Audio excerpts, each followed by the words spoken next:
Welcome to Little Tibet, Toronto, Canada. The Parkdale neighborhood is home to the largest Tibetan community in North America. You walk down any street in Parkdale and you can feel the presence of the Tibetan community. I can look to my left and I'll see a Tibetan flag on a balcony. I'll look to my right and I'll see Tibetan prayer flags. In front of me, a Tibetan elderly woman will walk by me with prayer beads in her hands.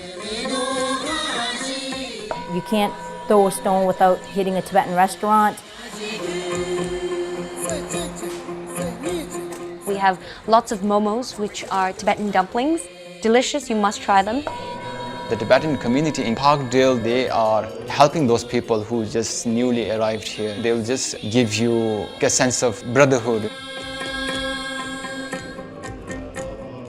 It's one of the few places where Tibetans can live freely and be proud of who they are.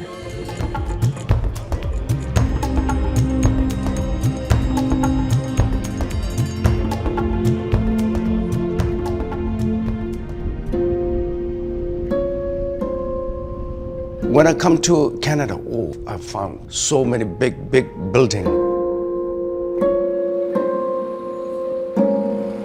In Toronto, there are so many migrants from all over the world. My dad and mom, they exited from Tibet. I was born in India. I came to Canada 2012. This is my restaurant, Logus Corner. People come from all over Toronto to eat my momo. So many people, they say, oh, you are a hero of Parkdale. I don't know, I'm just... Loga is always Loga.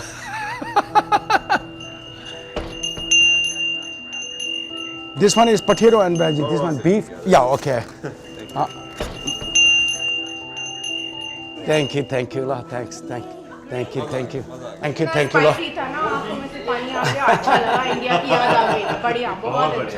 Very nice. 好吃吗? I don't want to say I'm famous, but people love my food and people love me. They're saying that this restaurant is not a restaurant, they feel like home. I open every day, I close only for one day, Tibetan New Year. I'm a workaholic. It's more like exercise to me. Yeah, I'm healthy, and even though I work 13 hours, 14 hours, it's not difficult. My wife works in the kitchen, making, mixing, prep, each and everything done by her. Secret to our success is love and understanding. Me and my wife make hot sauce together. Yeah, with Mexican mole, Thai chili, and Indian ground chili, with cumin, with garlic. And I have to add a little cheese. Cheese is one that gives a very good taste. This sauce is very special, a very good combination with momo. And everybody loves my hot sauce. Secret of the good momo is good quality of meat. In my basement, I have 8 Tibetan grandma working with me. They make momo with beef, vegetable, potato, pork, chicken. They work very hard, but a little bit slow.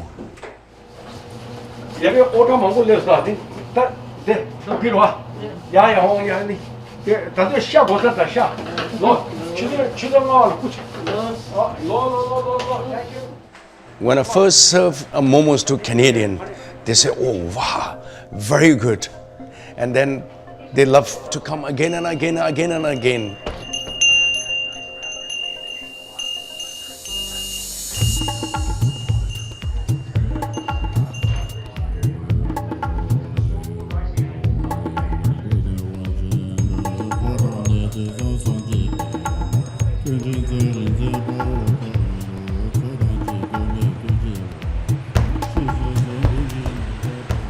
This is little Tibet, and there are so many Tibetan restaurants.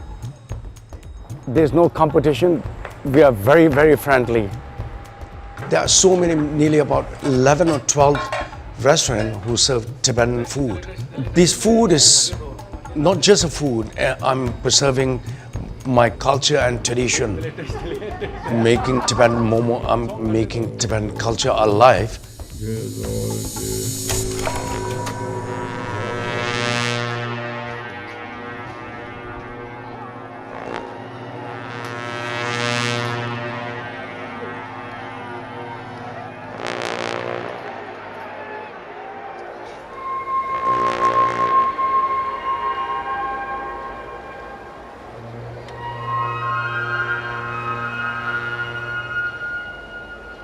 My father was a monk. In 1959, a lot of monks left the monastery, like my father did, and basically he became a warrior. When the Dalai Lama was escaping, he was one of the tail and guards that blew up bridges to make it difficult for the Chinese to follow.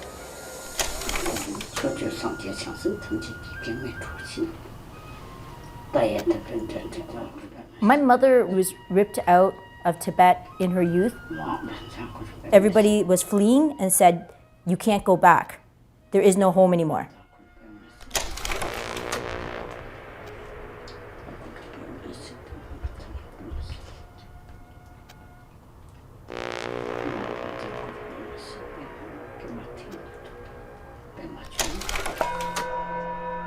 It's been just a year since I arrived in Canada.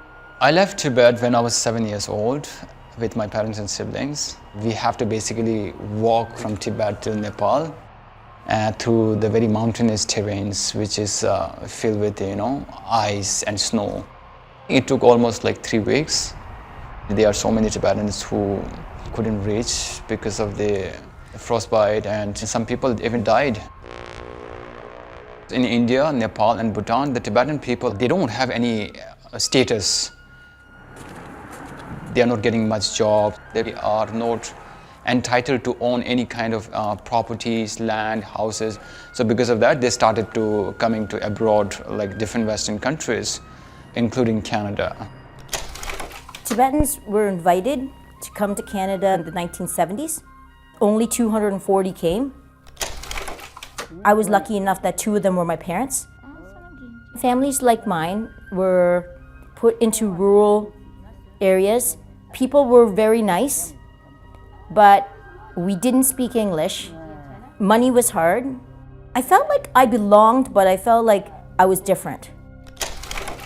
The children couldn't get the opportunities they needed in a town of 16,000. So I moved here. I was 18 years old. Parkdale at that time, there were lots of people with, begging for money. The homes were economical, and it became like a center because we had no community center at that time. Tibetans have actually helped the community become better and contributed to jobs, opened up stores. So everybody's looking to go somewhere and feel like they belong. If you go to Parkdale, that is what you'd see, that community of a bunch of people that are going to welcome you. I was referred to a Tibetan lady who was working in the Parkdale Intercultural Association, and she has helped me in filling the forms and applying for the permanent residency in Canada. My refugee application got approved in the November of 2021. I would like to stay in Canada until Tibet become independent. 단당한 적이 어디 그래 그냥기 postgrade인데 저 임바 있나. My parents, they are in Nepal, Kathmandu, so I'm all alone in this country. I don't know many people over here. So because of that, sometimes you feel very lonely in this country. If the Parkdale and the Tibetan community is not here in Canada, then definitely my life will be much more difficult and much more lonely, I think. Seeing the monks, seeing those old people reciting those prayers, it just reminds me who I am and where I belong, We were the first immigrants, refugees that worked to build it for the other refugees to come here. every generation after, they lose a little bit of what it's like to be Tibetan. And we need them to hear it from the first people that came.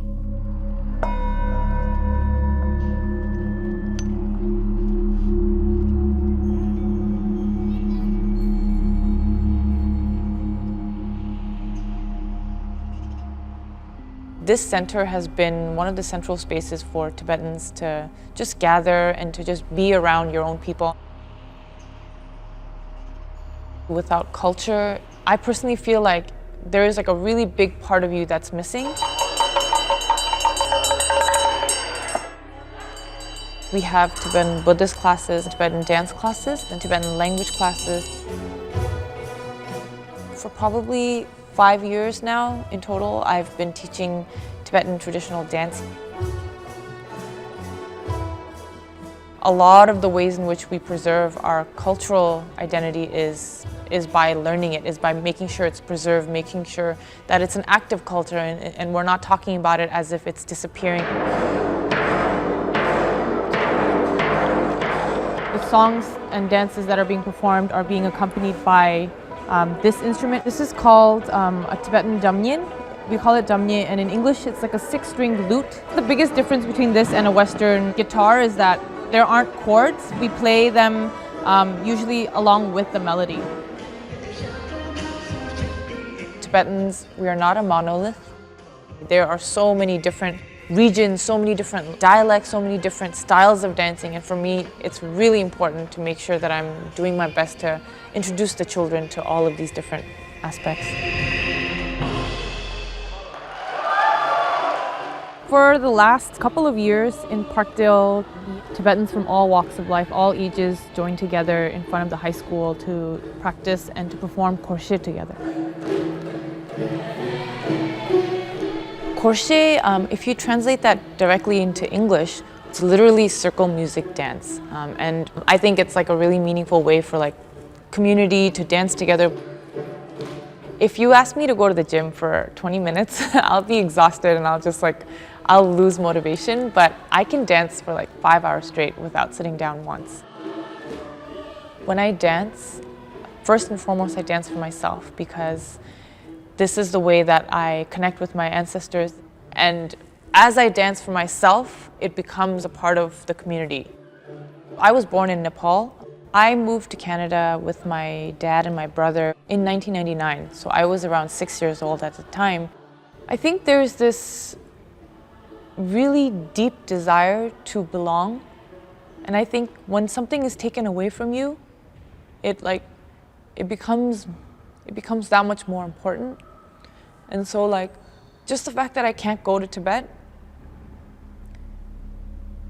it's something that I care about so much. And like, to answer your question simply, like why do I do it? It's just because I love it. It's something that makes me feel human, it makes me feel whole. Art is definitely a form of activism and resistance for Tibetans inside and outside Tibet.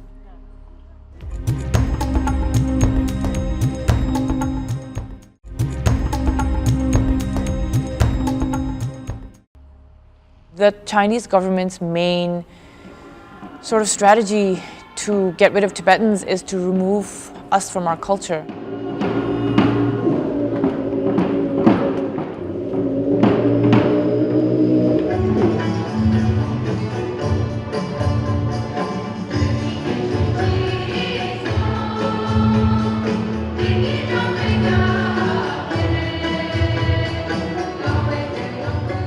This is how we honor Tibetans inside of Tibet, by continuing this part of our culture.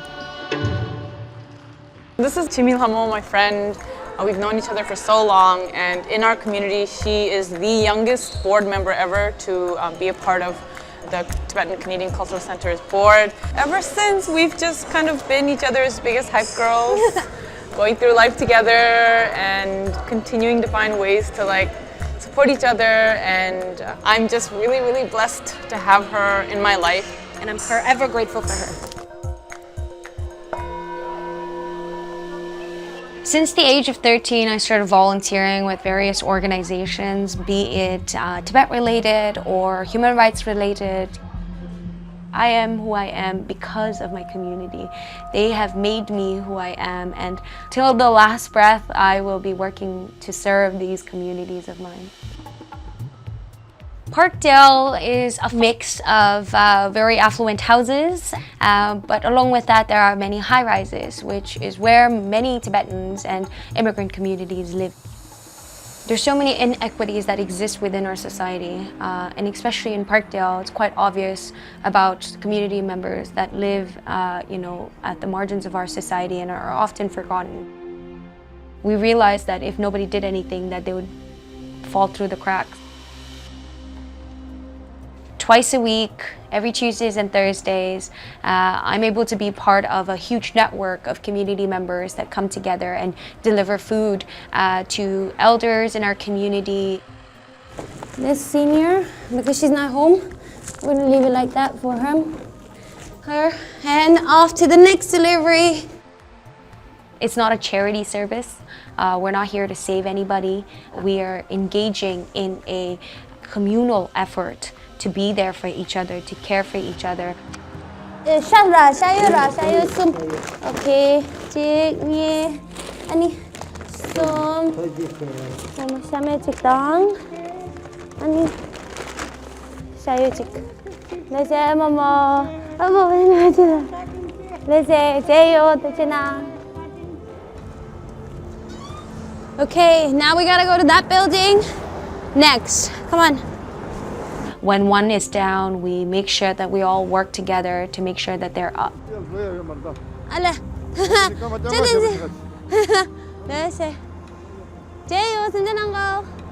This is why I love our community, because anywhere you go, you see your own people, and even if you don't know them by their name, you can say hi, hello, how your day is going. And he started telling me about all this politics that's happening in our exile community, and I was like, okay, great. And he started asking me about you guys, and so it's just nice. Sense of community, belonging, you know?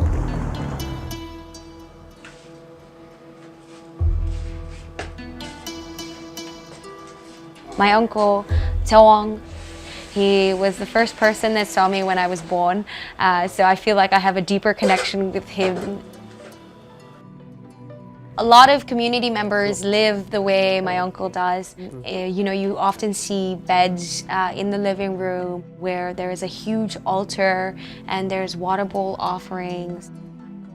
My uncle lives in the street where there's a lot of high-rise apartment buildings that are subjected to gentrification and just absurd rent hikes. I have been here since 2008 onwards, right? Then the rent used to be about $800 per month. From 2014, 15, 16 onwards, they have raised to such an extent, like the monthly rent went up to $1,750 for just one bedroom. Almost double. Almost double. They want you to just move out of there.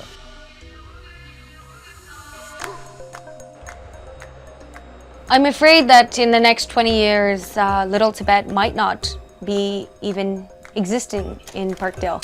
On a personal level, that sucks. Specifically for the Tibetan people, we've been displaced so many times, and so, I would ask, where next?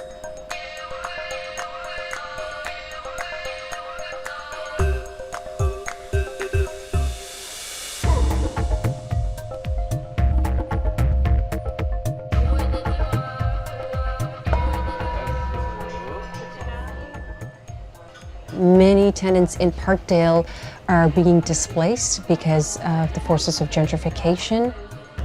Even on the street level with the businesses, we have seen a lot of the older stores that served immigrant needs disappear and it be replaced with more upscale, fancy restaurants, which most of the residents of Parkdale cannot afford.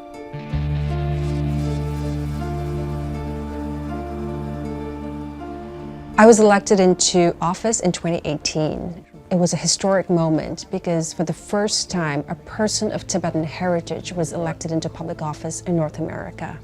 The overwhelming majority of Parkdale residents are tenants. I ran on issues like better and improved housing. In November 2021, I put forward a proposal that would remove the incentive for landlords to evict tenants and increase their profits. The government voted it down. We're seeing Toronto become a city for the few, not for the majority working class people who have built the city. I would question, is pushing people out of their homes, out of their communities, progress? Parkdale Community Legal Services has been such an incredible organization working alongside tenants and supporting them in this fight against the big multinational corporations.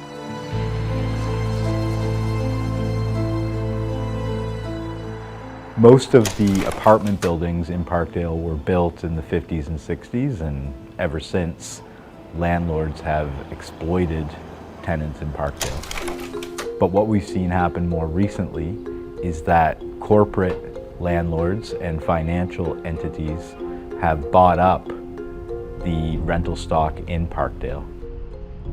These landlords control upwards of 50% of all rental units in the neighborhood. Once the unit is vacant, there is no limit on how high the rent can be raised. So doing aesthetic improvements to the buildings is one way that landlords price out long-time tenants. They're allowed to pass these costs off on the tenants who have been living there. Other strategies that landlords use include neglecting maintenance and repairs in tenants' units. The specific tactics that tenants have used in fights against evictions and rent increases include organized rent strikes, where hundreds of tenants will withhold their rent payments until their demands have been met by the landlord. There is strength in numbers. The tenants on Tyndall Avenue in Parkdale collected well over half of their neighbors' signatures on a petition opposing the landlord's bid to raise rent above the guideline. We walked over to a local rental office, the property manager of the building. We were immediately locked out.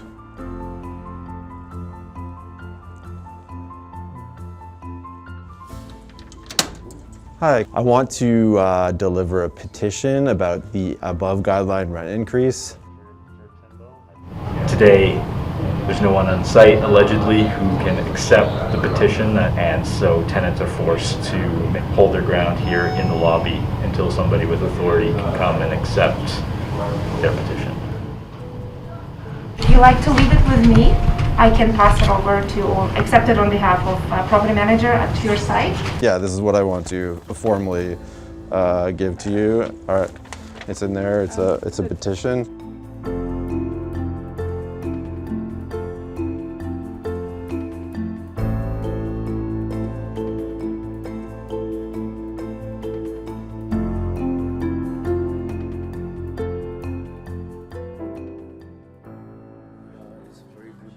I'm a regular at Loga's Cafe in Parkdale. Thanks for helping so many people, you know. I would wager that the majority of Loga's customers are people who rent apartments in Parkdale. I think the fact is that Tibetan people are essential workers in the economy of Toronto. I don't think we can underestimate the social and human consequences of what's going on in the neighborhood.